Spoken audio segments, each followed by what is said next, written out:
महापौरांची निवडणूक आहे. उमेदवारी अर्ज भरण्याची मुदत 29 ते 6 हा शेवटचा दिवस आहे.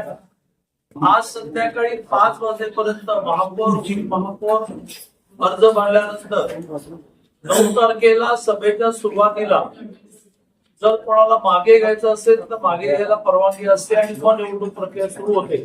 तुमच्या माध्यमातून विरोधकांना आवाहन करतो, अगदी स्पेसिफिक बाय नेम आवाहन करतो, त्यांची प्रमुख मदन कारंडेंना आवाहन करतो. आणि तुम्ही म्हणाल की तुमचे मित्र आहेत, तुम्ही बाहेर पडलं कोणी करतो, ते घरी या म्हटलं तर घरी पण जातो. पण स्वर्गीय अजितदादा जाण्याच्या पार्श्वभूमीवर सगळ्याच ठिकाणी निवडणुका बिनविरोध होत आहेत. पिंपरीचा महापौर निवडणूक आज आहे, पण फॉर्म भरतानाच विरोधकांनी न भरल्यामुळे तिथला महापौर बिनविरोध झाला.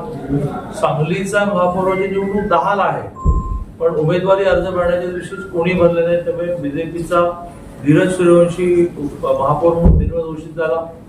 कोल्हापूरला मी सतेज पाटील उर्फ बंटी पाटील यांना सारखं आवाहन करतो आहे की तुम्ही ते प्रभारी पण आहेत पुण्याचे, पुणे आणि कोल्हापूरला विरोध करा. तसं मी ते मदन कारंडेंनाही तुमच्या माध्यमातून आवाहन करेन की निवडणूक खास कामामध्ये खूप तसं छोटं आहे आपल्या इथे, आपण हातात हात घालून काम केलं पाहिजे, त्यामुळे बिनविरोध व्हावं.